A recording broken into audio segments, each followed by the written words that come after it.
Good morning and thank you for joining us. My name is Jeff Merritt with Operation We Care, and each year we partner with Parsons Cemetery and Wreaths Across America as we honor the more than 1,300 veterans buried here at Parsons Cemetery. Today, on the anniversary of the day so many first responders answered the call for duty in New York, Pennsylvania, and Virginia, we start a new tradition. Today, we honor the memories of veterans of our first responder services who have given to their community and have passed on. Some are buried here and some in other places. We are also here to thank the first responders who are serving now or have finished their service and are enjoying living in the community that they help protect. Our city, our county, and our state are better places because these men and women have chosen service to their fellow citizens as their path in life. Hi, I'm Sean Fahey with my family, Ann, Parker, Hunter, and Evelyn, in front of the grave of Fred Greer. At the age of 26, Mr. Greer was part of a fire brigade sent by train from Wilmington, Delaware, to battle the Great Fire of 1886. After the fire, he moved his family to Salisbury and with his brother started a business. Fred Greer remained active in the fire department and became chief in 1889. Later, his son, City Fire Marshal Fred Greer Jr., modernized the department and first established the standards, fire equipment needs, training, and removal of fire hazards throughout the city. These changes serve as the foundation that the departments use today. Both then and as now, the department depends on a combination of volunteers and career employees. As the owner of a business located just a few blocks away from Chief Greer's business location, I know that a quick response from the fire department makes a difference between minor damage and a total loss. The members of the fire department have the safety of the entire community first in their hearts. My children go to school with their children. My company works on their homes and businesses. They work with us. These brave men and women truly believe that a loss to any in our community is a loss to all. On behalf of our entire community, thank you for your service. Thank you. Hello, I'm Neil Carey. In 1860, a 17-year-old named Sidney Bell was part of the bucket brigade that tried to save our city from the fire that finally destroyed it. Even when he became a doctor, he vowed that that would never happen again because he could not forget that awful day. The hand pump that the men carried to that fire in 1860 was destroyed by it. Dr. Bell lobbied the city commissioners to provide a modern, steam-powered device. In 1879, he was elected Salisbury's first fire chief. Over time, the fire department expanded to include trained medical first responders.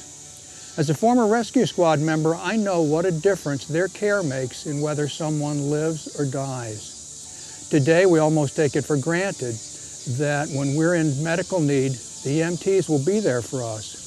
And we appreciate the dedication, training, and planning that makes that happen. Today, we thank all of you who dedicate your lives to protecting and saving ours. Hello, I'm Brent Saprowski, and this is my wife, Amy.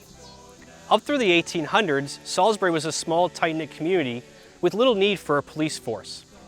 As both the county and the city grew, there became a need for officers who could concentrate on the needs of Salisbury. Like many cities, Salisbury has crime, but those women and men are first and foremost officers of peace.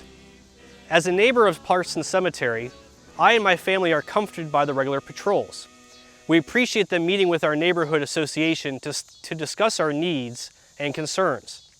We know that if there's a problem, the police will be here to stand between us and whatever danger confronts us. They keep our homes, our families, our businesses, and our churches safe. They also live among us and help maintain that pride that has been a mark of Salisbury since its beginning.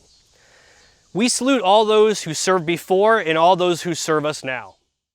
Hi, I'm Rick Fahey. Until 1921, Maryland had no statewide police force. In that year, in response to increasing crime, the Commissioner of Motor Vehicles organized a team of police officers who were given statewide jurisdiction to enforce traffic and criminal laws. In 1935, the Maryland State Police was established as a separate unit. Like many of you, My job takes me all over Delmarva. Yes, I'm sometimes in a hurry and I'm stopped by the state police, but they are always professional and I know they're just trying to keep us all safe. Because I'm on the roads a lot, I also see them as they're responding to crashes and to floods and to downed tree limbs, often facing treacherous conditions to make sure no more are hurt.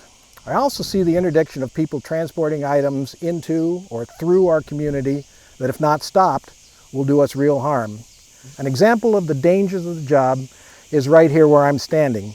I'm standing at the marker of Ellsworth Dryden, who in 1938, 3 years after the formation of the State Police Department, was escorting the governor and was killed in the line of duty. As I drive around Delmarva, I see their cars parked in driveways of their homes, and it's comforting to know that they live here too and care just as much or more about making Delmarva a great place to live. We thank you all for your service from the bottom of our hearts. The first sheriff on Delmarva was Stephen Horsey. He was appointed in 1666 with the formation of Somerset County. John Farlow was a former sheriff of Wicomico County. He served as sheriff from 1921 to 1924, and upon expiration of that term, he was appointed to the License Bureau of the State Comptroller's Office, where he served until his death. Like all of us today, he was first a member of the community. He and his men faithfully fulfilled their duties, just as our current Sheriff's Department does, because they wanted their homes, families, and businesses, and those of their neighbors to be safe and peaceful. To all the men and women who serve us now in the Sheriff's Department, thank you for your service. On behalf of Parsons Cemetery, I want to thank you all for taking the time to watch this presentation. We at Parsons felt that 2020 was such a tumultuous year that we needed to express our thanks to the first responders who were on the front lines of all of that happened in this year. If you know of any veteran of the first responder units in the area that is buried here at Parsons, we would appreciate you letting us know so that we can honor them next year in our ceremony.